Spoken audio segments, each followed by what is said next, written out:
جس بات کا ڈر تھا وہ ہونے والا ہے۔ آخرکار وہ وقت آ گیا ہے جب یہودی مسجد اقصی کو گرا کر اس کی جگہ اپنی عبادت گاہ تعمیر کریں گے، یعنی ہیکل سلیمانی بنائیں گے۔ انہوں نے اعلان کیا ہے کہ قربانی کے بعد مسجد اقصی کو شہید کریں گے۔ کیا یہودیوں کا مسیحا یعنی دجال کی آمد ہونے والی ہے؟ اور کیا اب مسجد اقصی کی جگہ ہیکل بنانے کی راہ ہموار ہونے والی ہے؟ اور سب سے بڑھ کر اس لال گائے کا حالیہ اسرائیل فلسطین کے جنگ سے کیا تعلق ہے؟ ان تمام سوالوں کا اصل وجہ امریکہ سے لال گائے کا مقبوضہ فلسطین لایا جانا ہے۔ آئیے اس ویڈیو میں ڈسکس کرتے ہیں۔ ناظرین، آخرکار وہ وقت آ چکا ہے 2000 سال کے بعد جب آخری بار ہیکل سلیمانی کو دوسری مرتبہ تباہ کیا گیا۔ آخرکار اسرائیل کے اندر لال بچے کی قربانی اپریل کے مہینے میں کیے جانے کے لیے بالکل تیار ہے۔ وہ قربانی جس کے بعد مسجد الاقصی کو شہید کرنے کے بعد تیسری مرتبہ ہیکل سلیمانی کو تعمیر کیا جائے گا، جو کہ یہودی قوم کے لیے اتنا ہی مقدس اور اہم ترین جگہ ہے جتنا مسلمانوں کے لیے خانہ کعبہ۔ مقبوضہ غرب اردن میں محکمہ آثار قدیمہ کے ماتحت واقع پارک میں خفیہ طور پر 5 ایسے سرخ بچڑے پالے جا رہے ہیں جن میں کسی بھی اعتبار سے کوئی اندرونی یا بیرونی نقص نہیں پایا جاتا۔ ان بچڑوں کو قربانی کے لیے تیار کیا جا رہا ہے۔ مذہبی روایات کی روشنی میں انہیں قربان کرنے کے بعد مسجد اقصی کے مقام پر ہیکل سلیمانی کی تعمیر کی تحریک شروع کر دی جائے گی۔ یہ سب کچھ ہزاروں سال سے سینہ بسینہ محفوظ چلی آ رہی روایات کے مطابق ہو رہا ہے۔ ان روایات کے مطابق مقبوضہ بیت المقدس میں تیسرے ہیکل سلیمانی کی تعمیر کے لیے ایک بے داغ سرخ بچڑے کی راکھ لازم ہے، جس کے بغیر مطلوب تطہیر ممکن نہیں بنائی جا سکتی۔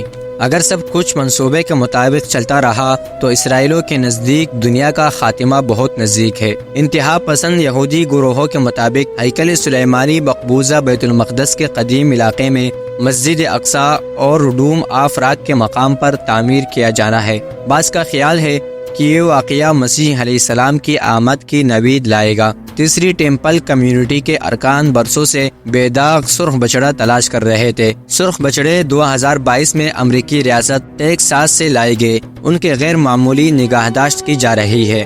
اپریل کو اسرائیلی جھوٹے مسیحیوں کو بلانے کے لیے ایک سرخ گائے کی قربانی دیں گے اور مسجد اقصی کو منہدم کر دیں گے۔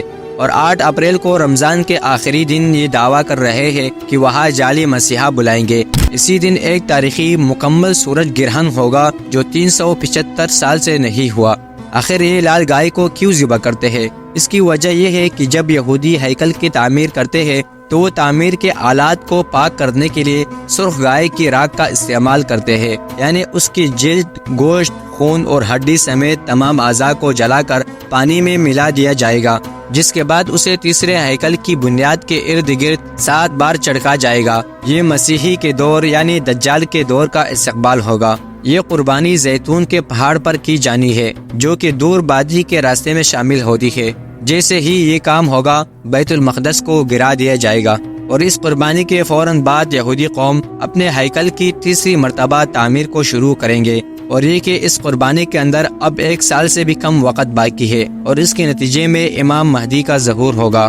کفار دوسری طرف وہ مسلمان امت کی نفس کو بھی دیکھ چکا ہے کہ ان جیسے بے حس بے غیرت حکمران موجود ہو تو اسے زیادہ سوچنے کی ضرورت ہی نہیں ہے، جنہوں نے اپنے مسلمان بھائیوں، عورتوں، بچوں کو اسرائیلی فوج کی گرفت میں چھوڑ دیا ہے۔ عربوں سے پہلے بنی اسرائیل قوم اللہ کی لاڈلی امت تھی، اور اس نے بھی اللہ کے پیغام کو جب پیٹھ دکھائی تو ان کی جگہ عرب کو دنیا کی خلافت سونپ دی گئی، اور جب عرب نے بھی بالکل اسی طرح سے اللہ کے قرآن یعنی اللہ کے پیغام کو پیٹھ دکھائے تو ان سے دنیا کی خلافت کو چھین کر سلطنت عثمانیہ کے حوالے کر دی گئی۔ اس لال بچے کی قربانی کے بعد تیسری عالمی جنگ کی پیشن گوئیوں اور پھر دجال کے ظہور کی پیشن گوئی اعلامی کتابوں کے اندر قیامت کی آخری نشانیوں کے طور پر موجود ہے۔ یہودی قوم جس آخری مسیحا کی 2000 سال سے منتظر ہے، وہ تورات کی پیشن گوئیوں کے مطابق حضرت عیسیٰ علیہ السلام تھے، جنہیں اس قوم نے سازش کروا کر رومی بادشاہ کے حکم پر سولی پر لٹکانے کی کوشش کی، لیکن اللہ نے انہیں زندہ آسمانوں پر اٹھا لیا۔ اور اب کی بار جو مسیحا ان کا تیسری عالمی جنگ کے بعد ان کا بادشاہ بن کر سامنے آئے گا، وہ دراصل جھوٹا مسیح یعنی دجال ہوگا، جسے خاتمہ کرنے کے لیے عیسیٰ علیہ السلام دنیا کے اندر واپس آئیں گے۔ اس بار وہ رسول نہیں بلکہ رسول اللہ کا امتی بن کر دنیا کے اندر واپس آئیں گے، اور اس فتنہ عظیم یعنی دجال کا خاتمہ کریں گے، جسے ختم کرنا کسی اور کے بس میں نہیں ہوگا۔ وہ دین اسلام کو پورے دنیا میں نافذ کریں گے۔ دجال اپنے آپ کو مشرق سے ظاہر کرے گا، اس کا تعلق یہودی خاندان سے ہوگا، اسے عام طور پر ایک آنکھ کا اندھا بتایا جاتا ہے اور اس کی پیشانی پر لفظ کافر لکھا ہوگا۔ دجال پوری دنیا کا سفر کرے گا، مکہ اور مدینہ کے علاوہ ہر شہر میں جائے گا۔ ایک جھوٹے مسیحی کے طور پر بہت سے لوگ اس سے دھوکہ کھا کر اس کی صفوں میں شامل ہو جائیں گے۔ اس کی مرضی کے سب سے زیادہ قابل اعتماد حمایتی یہودی ہوں گے، جن کے لیے وہ خدا کے مانند ہوگا۔ تیسری عالمی جنگ کے فتح کے بعد اور دجال کے قتل کے بعد حضرت عیسیٰ علیہ السلام پوری دنیا پر ایک ہی حکومت کو نافذ کریں گے۔ اس وقت پوری دنیا کے اندر صرف ایک ہی دین ہوگا، یعنی دین اسلام، اور اس کے بعد قیامت کا آغاز ہوگا۔